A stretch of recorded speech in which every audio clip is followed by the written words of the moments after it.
Hello student. आज हम इस वीडियो की स्टार्टिंग क्वेश्चन नंबर 2 से करेंगे, जो कि chapter 8 exercise 8.2 introduction to trigonometry से होगा। ठीक है, तो आइए हम क्वेश्चन नंबर 2 डिस्कस करते हैं। क्वेश्चन नंबर 2 क्या बोल रहे हैं? Choose the correct option and justify your choice. ठीक है, तो क्वेश्चन में हमसे ये बोल रहे हैं कि आपको करेक्ट ऑप्शन को चूज करना है, फिर आपकी चॉइस को जस्टिफाई करना है। मतलब क्वेश्चन नंबर 2 का जो फर्स्ट पार्ट है वो ये दिख रहा है, 2 × 10⁻⁻1 + 10⁻²30। ठीक है भाई, सबसे पहले तो हमें ये इवेल्युएट करना है। फिर हमारे पास 4 ऑप्शन हैं। ठीक है, 4 ऑप्शन में से आपको ये बताना है कि ये करेक्ट ऑप्शन कौन सा होगा। ठीक है, और जस्टिफाई करके भी हमें इसको बताना है। देखिए कैसे करते हैं हम लोग इसको। पहले तो हम लिखते हैं सॉल्यूशन। ठीक है, फिर हम लिखते हैं क्वेश्चन 2 × 10⁻30° / 1 + 10² 30°। ठीक है, ये हमें इवेल्युएट करना है क्वेश्चन मार्क। ओके, देखते हैं। देखिए 2 × 1030 की वैल्यू कितनी होती है? 1/√3। ये कहाँ से पता चली? हमें टेबल से। तो हमें टेबल लर्न करना पड़ेगा। ओके, तो पुट करता हूँ मैं 1030 is 1/√3 upon 1 + 10² 30° means 1/√3 whole square. ठीक है, यहाँ पे भी मैंने 1030 की वैल्यू पुट कर दी है। अब 2 × 1/√3 क्या हो जाएगा आपका? 2/√3 अपॉन 1 + 1 का स्क्वायर 1, √3 का स्क्वायर कितना होता है? 3, क्योंकि रूट से स्क्वायर कैंसिल। ठीक है, अब हम 2/√3 को एज इट इज लिखते हैं और अपॉन में यहाँ पे हम लेते हैं एलसीएम। तो एलसीएम कितना आएगा? 1 और 3 का 3। ठीक है, एंड 3 1 जा 3 और 1 × 1 1। ठीक है, ये हो गया। अब ये वैल्यू ऊपर जाएगी, अपॉन के अपॉन की वैल्यू ऊपर जाती है और ये वैल्यू आएगी आपकी नीचे। तो क्या हो जाएगा यहाँ पे? ये 2 और ये 3 ऊपर जाएगा तो 2 × 3 डिवाइडेड बाय √3 नीचे आएगा आपका। ये हो गया √3 इंटू 3 + 1 दैट इज 4। ठीक है, अब इस 4 को 2 से कैंसिल करूंगा तो ये हो जाएगा 2। ठीक है, क्या बचेगा? ऊपर बच रहा हमारे पास 3 अपॉन में 2 √3। ओके, 2 √3। अब मैं इसको क्या ले सकता हूँ? देखो 3 को ले सकते हैं हम लोग √3 का स्क्वायर डिवाइडेड बाय 2 √3। ठीक है भाई, है ना। 3 को हम ले सकते हैं ना √3 का स्क्वायर, क्योंकि √3 का स्क्वायर क्या होता है? 3 होता है ना। स्क्वायर से रूट कैंसिल हो जाएगा तो अल्टीमेटली ये 3 दोनों ही सेम है आपके। मतलब 3 = √3 का होल स्क्वायर या √3 का स्क्वायर = 3। ठीक है, अब √3 से एक √3 कैंसिल, तो ये हो जाएगा आपका कितना? √3/2। ठीक है, तो अल्टीमेटली हम देख रहे हैं यहाँ पे कि 2 × 1030° अपॉन 1 + 10² 30° इक्वल टू क्या रहा आपके पास? √3/2। ठीक है, अब हम चॉइस देखते हैं। हमारे पास 4 ऑप्शंस गिवन है। ठीक है, इसमें से कौन सा फिट होता है? सबसे पहले ए के बारे में बात कर लेते हैं। ए पे क्या लिखा हुआ है आपने? sin 60°। ठीक है भाई, और sin 60 की वैल्यू होती है √3/2। तो आप देखोगे कि ये दोनों वैल्यू सेम है। ठीक है, इसका मतलब जब मैं इसको सिंप्लीफाई करूंगा तो जो मेरा आंसर आएगा वो क्या होगा? sin 60। तो ये हो जाएगा इसका आंसर, फर्स्ट ऑप्शन।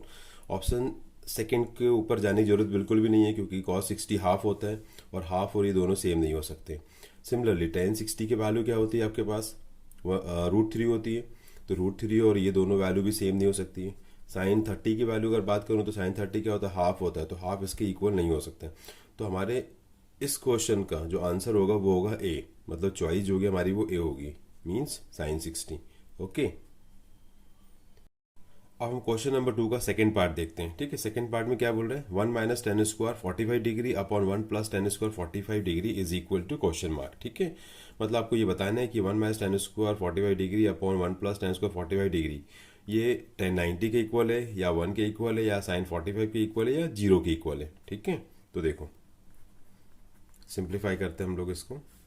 1 - 10² 45° अपॉन 1 + 10² 45°। ठीक है भाई, अब देखिए हम लोग टेबल से हम जानते हैं कि tan 45 की वैल्यू कितनी होती है? 1 होती है ना। tan 45 इज इक्वल टू 1 होगा।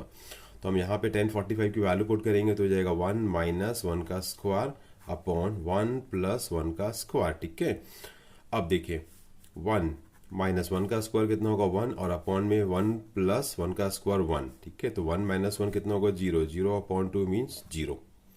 तो 1 - 10² 45° अपॉन 1 + 10² 45° इज इक्वल टू कितना आपको मिल रहा है? 0। ठीक है, और ऑप्शन में 0 सिर्फ डी पे लिखा हुआ है, तो इसका आंसर क्या हो जाएगा आपका? डी। डी ऑप्शन इसका करेक्ट होगा आपका। ठीक है, अब क्वेश्चन नंबर 2 को थर्ड पार्ट देखते हैं। इसमें क्या बोल रहे हैं? sin 2a is equal to 2 sin a is true when A is equal to question mark. Question में आपसे ये बोल रहे हैं कि भाई sine 2a is equal to 2 sine a, ठीक है। अगर ट्रू है तो a की वैल्यू क्या होगी, ये बोलने वाला है, ठीक है। तो चलो स्टार्ट करते हैं। तो इस क्वेश्चन को सॉल्व करने के लिए हमें चॉइस की हेल्प लेनी पड़ेगी, ठीक है। एक एक चॉइस को रखते जाएंगे। मतलब देखो फर्स्ट ऑप्शन में हमें क्या दिया हुआ है, A is equal to 0 degree. Second option में दिया हुआ है ए इक्वल टू 30 डिग्री।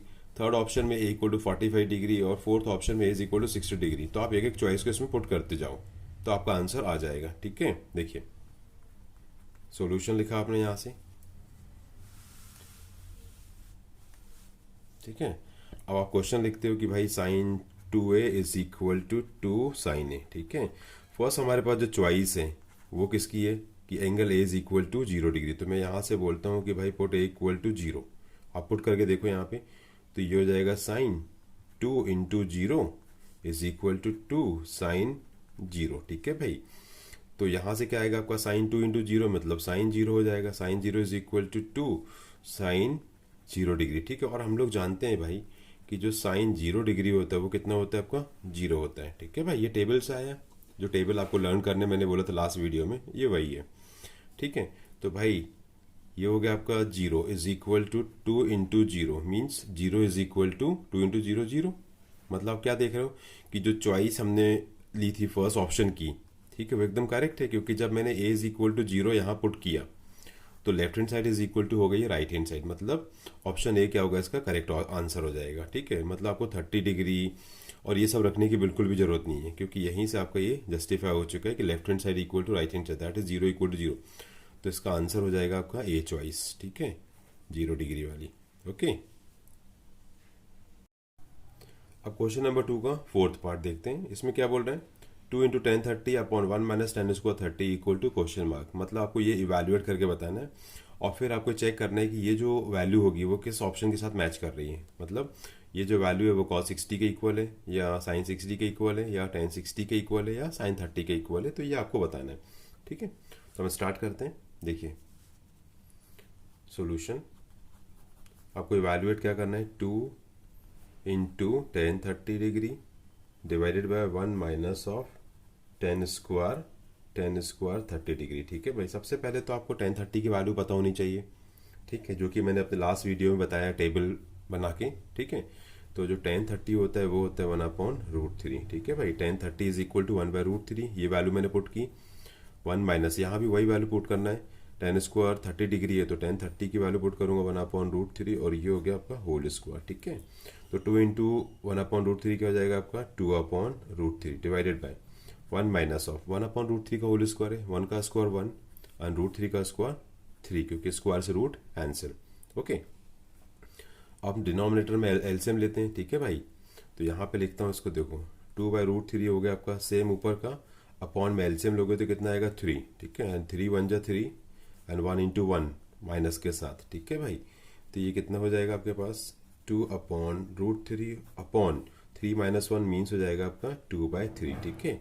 अब ये वैल्यू कहाँ जाएगी, ऊपर, और ये वैल्यू आ जाएगी नीचे। तो क्या हो जाएगा ये अल्टीमेटली, देखो 2 और जो 2/3 था इसका जो 3 है वो ऊपर जाएगा, अपॉन की वैल्यू ऊपर जाती है तो हो जाएगा 2 इंटू 3, ठीक है। और ये वैल्यू नीचे आएगी तो ये हो जाएगी 2 इंटू √3, ठीक है। ये √2 से 2 कैंसिल, तो आपके पास क्या बच रहा है 3/√3।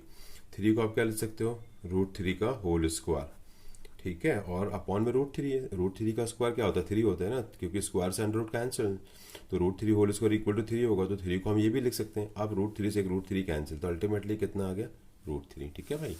मतलब 2 into 1030 degree upon 1 minus 10 square 30 degree equal to कितना आ रहा है आपके पास √3, ठीक है। अब आपके पास 4 ऑप्शंस गिवन है। फर्स्ट ऑप्शन में क्या बोल रहा है, ए में बोल रहा है cos 60, ठीक है भाई। और cos 60 की जो वैल्यू होती है वो होती है 1/2, ठीक है। तो 1/2 और √3 इक्वल तो नहीं हो सकते, तो ये ऑप्शन फेल, ठीक है। फिर बी ऑप्शन पे आ जाता हूँ, sin 60 इज इक्वल टू होता है आपका √3/2, ठीक है। और यहाँ पे क्या लिखा हुआ है √3 और यहाँ √3/2 है, तो ये भी ऑप्शन फेल हो जाएगा। फिर सी पे आते हैं हम लोग, सी में क्या लिखा हुआ है tan 60 भाई, और tan 60 की वैल्यू जो होती है वो होती है √3, ठीक है। तो ये ऑप्शन आपका मैच कर जाएगा, ठीक है। तो इसका जो आंसर हो जाएगा वो होगा आपका आंसर इसका जो होगा वो होगा आपका सी। ठीक है भाई, कि tan 60 is equal to 30 degree, तो ये हो जाएगा इसका आंसर। ओके ओके, अब हम क्वेश्चन नंबर 3 डिस्कस करते हैं। क्या बोल रहा है question number 3? If tan a plus B equal to √3 and tan a minus B equal to 1/√3, comma 0 less than a plus B less than equal to 90 degree, comma a greater than b, find a and b। ठीक है, question में हमसे क्या बोल रहे हैं कि अगर tan a plus B equal to √3 है and tan a minus B equal to 1/√3, साथ में कंडीशन ये है कि 0 less than a plus B less than equal to 90। मतलब ये बोल रहा है कि भाई जो एंगल a प्लस बी है वो दोनों का जो सम है वो 0 से ग्रेटर है। मतलब जब भी आप a प्लस बी करोगे तो वो 0 से बढ़ाएगा ऑलवेज। ठीक है, and less than equal to 90, मतलब a प्लस बी एंगल का जो सम है वो या तो 90 के बराबर है या 90 से कम होगा। ठीक है, तो अल्टीमेटली यहाँ से हम ये बोल सकते हैं कि जो a प्लस बी एंगल का जो सम है वो 0 से ग्रेटर है बट 90 या 90 से छोटा है। और साथ में एक कंडीशन और दी है कि जब भी आप a और b फाइंड आउट करोगे तो जो a होगा वो b से ग्रेटर होना चाहिए। तो आपको बोल रहा है कि फाइंड a एंड b। ठीक है, तो हमने ये सब कंडीशन को गिवन में यहाँ लिख दिया है कि गिवन हमें क्या है, tan a plus B equal to √3। ठीक है, tan a minus B equal to 1/√3। साथ में ये कंडीशन भी लिख दी है कि एंगल a प्लस बी का जो सम है 0 से ग्रेटर है और 90 के इक्वल या 90 से कम है। और साथ में ये कंडीशन भी लिख दी है कि जब भी आप a और b फाइंड आउट करोगे तो a की वैल्यू b से ग्रेटर होनी चाहिए। तो आपसे बोल रहा है कि फाइंड a एंड b। ठीक है, तो स्टार्ट हम यहाँ से करते हैं क्वेश्चन में। ठीक है, देखिए कहाँ से कि भाई tan a plus B is equal to √3। ठीक है, अब tan का अगर हम टेबल देखें तो tan के टेबल में ये जो √3 होती है वैल्यू, ये होती है भाई tan 60 की वैल्यू। जो tan 60 डिग्री होता है वो एक्चुअली में √3 होता है। ठीक है, तो आप यहाँ से लिख सकते हो कि tan, यहाँ से आप क्या लिख सकते हो कि tan a plus B is equal to, directly लिख सकते हो tan 60। ठीक है भाई, और ये tan 60 √3 के इक्वल होते हैं। तो यहाँ से tan कैंसिल हो जाएगा, तो आपके पास क्या मिल जाएगा, a plus B is equal to 60 degree. Suppose this is equation number 1। ठीक है, अब हमारे पास सेकेंड इक्वेशन है ये वाली कि भाई tan a minus B is equal to 1/√3। ठीक है,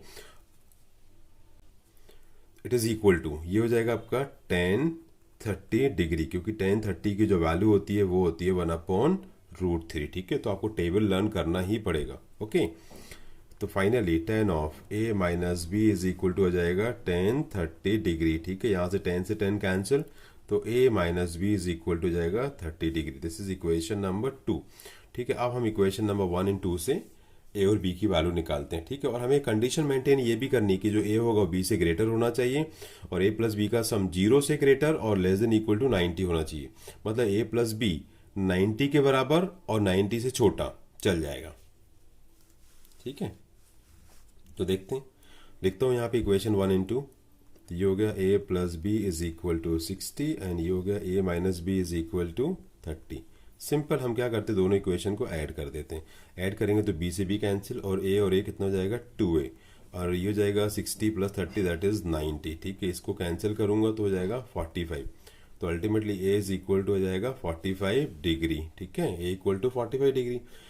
ओके, अब हमारे पास a की वैल्यू कितनी आ चुकी है, 45 डिग्री। ठीक है, तो हम इस 45 को हम क्या करते हैं, इक्वेशन नंबर a में पुट करते हैं। ठीक है, तो a plus B is equal to 60 degree. इस 45 को हम यहाँ पुट कर देते हैं एक ही जगह में, तो ये हो जाएगा 45 plus b is equal to 60। 45 को राइट साइड में शिफ्ट करूंगा तो क्या हो जाएगा, नेगेटिव, मतलब b इक्वल टू हो जाएगा 60 डिग्री माइनस ऑफ 45 डिग्री। ठीक है भाई, तो यहाँ से b की वैल्यू हो जाएगी हमारी 15 डिग्री। ठीक है, तो अब आप देखेंगे कि भाई a की वैल्यू 45 है और b की वैल्यू 15 है, मतलब जो a है वो ग्रेटर देन b है। एकदम करेक्ट है, क्योंकि 45 15 से ग्रेटर होता है। साथ में अगर मैं आपसे बोलूं कि भाई, जैसे यहाँ पे अगर मैं बात करूँ आपसे, देखिए अगर मैं आपसे, देखो पहली बात तो a इज इक्वल टू कितना आ रहा है 45 डिग्री और b इक्वल टू 15 है। ठीक है, तो आप ये बोल सकते हो कि sir a greater than b, एक ऑप्शन तो करेक्ट हो गया। अगर मैं a प्लस बी निकालूंगा तो आप क्या बोलोगे, 45 प्लस 15 60 डिग्री आ रहा है, और जो 16 होता है वो 0 से ग्रेटर होता है और 90 से छोटा होता है। ठीक है, तो हमारा ये जो आंसर होगा a is equal to 45 degree और b is equal to 15 degree एकदम करेक्ट होगा, क्योंकि ये इन दोनों कंडीशन को सेटिस्फाई कर रहे हैं। ठीक है भाई, तो आप यहाँ आंसर ले सकते हो A is equal to 45 degree and B equal to 15 degree. Okay, this is the answer. Okay, अब हम क्वेश्चन नंबर 4 डिस्कस करते हैं। State whether the following are true और फॉल्स, जस्टिफाई योर आंसर। ठीक है, मतलब ये जो फर्स्ट स्टेटमेंट लिखा हुआ है, ठीक है, sine A plus B is equal to sine A plus sine B, हमें ये बताना है कि ये ट्रू है या फॉल्स है। अगर ये ट्रू है तो क्यों ट्रू है, और अगर फेल है तो क्यों ये फेल है। ठीक है, मतलब आपको आंसर को जस्टिफाई करना पड़ेगा। ठीक है, तो देखिए सबसे पहला स्टेटमेंट लिखा गया कि sine A plus B is equal to sine A plus sine B. ठीक है, तो भाई इसका जो आंसर होगा वो ये होगा कि ये स्टेटमेंट फॉल्स होता है।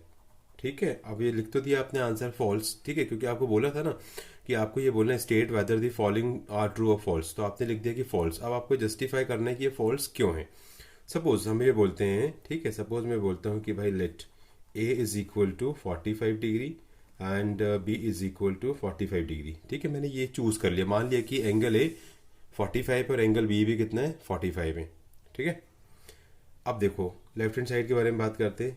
Left hand side equal to sine 45 plus 45 45। ठीक है, तो ये कितना हो जाएगा आपका साइन 90, एंड साइन 90 की वैल्यू कितनी होती है 1। ये कहाँ से पता चला, हमें टेबल से आया हुआ है कि साइन 90 की वैल्यू 1 होती है। ठीक है, अब आप राइट हैंड साइड के बारे में बात करते हैं। ठीक है, right hand side is equal to sine 45 plus sine 45, मतलब ए इज इक्वल टू 45 मैंने यहाँ पुट किया तो ये हो गया sine 45, plus B equal to 45 put किया तो ये हो गया साइन 45। ठीक है भाई, अब साइन 45 की वैल्यू कितनी होती है 1/√2।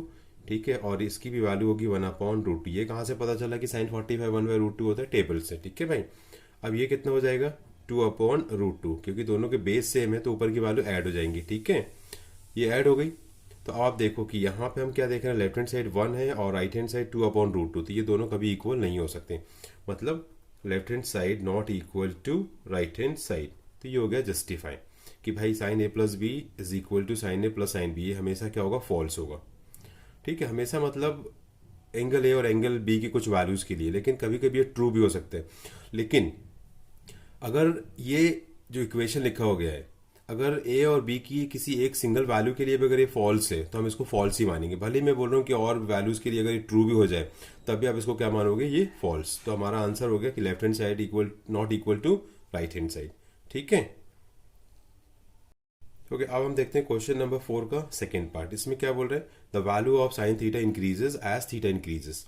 अब आपको ये बताना है कि जब थीटा की वैल्यू इंक्रीज होगी तो क्या साइन थीटा की वैल्यू भी इंक्रीज होगी। तो इसका आंसर होगा हमारे पास ट्रू। ठीक है भाई, ये स्टेटमेंट क्या होगा आपका, ट्रू होगा आपका। अब कैसे ट्रू होगा देखते हैं हम। ठीक है, कि जब भी थीटा की वैल्यू इंक्रीज करूंगा तो साइन थीटा की वैल्यू भी इंक्रीज होती है। स्टेटमेंट एकदम ट्रू है। कैसे, देखो साइन का टेबल हमने देखा था 0 डिग्री, 30 डिग्री, 45 डिग्री, 60 डिग्री और 90 डिग्री। ठीक है, यहाँ पे लिख रहा हूं मैं साइन थीटा।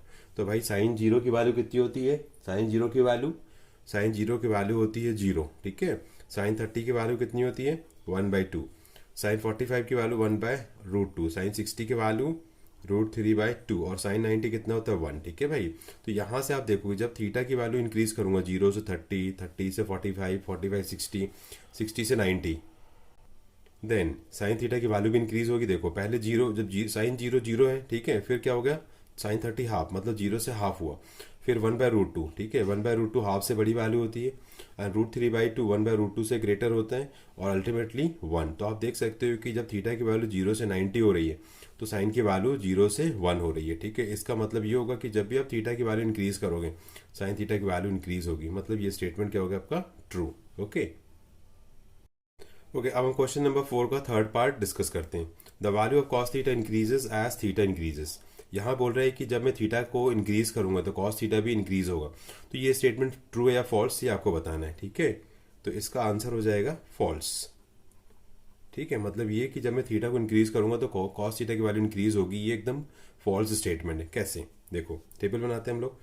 0 डिग्री, फिर आएगा आपका 30 degree, 45 degree, 60 degree and 90 degree. ठीक है भाई, अब आप लिख रहे हो यहाँ पे कॉस थीटा, तो कॉस की वैल्यू कॉस 0 कितना होता है 1, कॉस 30 होता है √3/2, कॉस 45 1/√2, कॉस 60 1/2 एंड कॉस 90 0।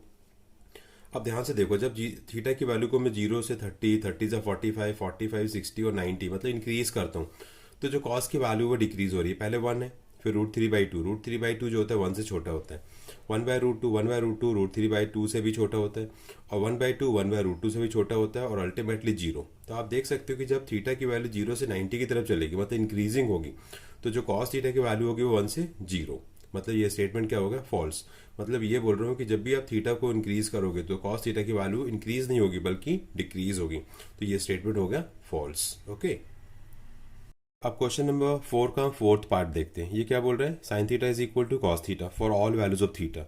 मतलब ये बोल रहा है कि थीटा की सभी वैल्यूज के लिए sine theta is equal to cos theta होता है। ठीक है, तो ये स्टेटमेंट आपको बताना है कि ये ट्रू है या फॉल्स। ठीक है, तो इसका आंसर ये बोला जाएगा कि भाई ये स्टेटमेंट फॉल्स होगा। मतलब साइन थीटा और कॉस थीटा थीटा की सभी वैल्यू के लिए इक्वल होते हैं, ये एकदम रॉन्ग होगा, फॉल्स होगा। कैसे, ये देखो टेबल बनाया हुआ है, साइन थीटा कॉस थीटा, ये 0 डिग्री, 30 डिग्री, 45, 60, 90। ठीक है, अब देखो साइन 0 कितना होता है 0, लेकिन कॉस 0 कितना होता है 1, तो ये तो पहले यहीं पे फॉल्स हो चुका है। ठीक है, साइन 30 कितना होता है हाफ, बट कॉस 30 √3/2, और ये दोनों वैल्यू कभी सेम नहीं हो सकती। साइन थीटा 45 तो 1/√2 होगा, ये कॉस थीटा 45 कॉस 45 होगा जब ये, तो 1/√2। सिर्फ यहाँ पे आप देख सकते हो कि साइन और कॉस की वैल्यू सेम कब होती है, जब 1/√2 होगा वैल्यू इसकी। ठीक है, अदरवाइज ये कभी सेम नहीं हो सकता। मतलब थीटा की सभी वैल्यू के लिए साइन और कॉस कभी सेम नहीं होते हैं। ठीक है, सिर्फ 45 की वैल्यू के लिए साइन और कॉस सेम होते हैं। तो आप आंसर क्या बोलोगे इसका, फॉल्स। ठीक है, अब हम देखते हैं क्वेश्चन नंबर 4 का फिफ्थ पार्ट। ठीक है, इसमें क्या बोल रहा है आपसे ये कि cot A is not defined for A is equal to 0 degree. मतलब जो कॉट ए होता है वो जब ए इक्वल टू 0 डिग्री होगा तो डिफाइंड नहीं होगा। तो ये स्टेटमेंट एकदम ट्रू होगा। ये स्टेटमेंट क्या होगा आपका, ट्रू होता है। ठीक है भाई, ये ट्रू होता है। क्यों ट्रू होता है, क्योंकि जो कॉट ए के बारे में बात करें, ठीक है, कॉट ए के बारे में बात करें, जब ए इज इक्वल टू 0 डिग्री होता है मतलब कॉट 0 डिग्री, तो ये होता है आपका इन्फिनिटी, या मुझे बोलना चाहिए 1/0। ठीक है, या मुझे बोलना चाहिए नॉट डिफाइंड। ठीक है भाई, अब ये कैसे पता चला, क्योंकि देखो tan 0 की वैल्यू अगर मैं बात करूँ तो tan 0 कितना होता है 0। ठीक है, और tan का जो अपोजिट होता है या रेसिप्रोकल या जो उल्टा होता है वो क्या होता है कॉट।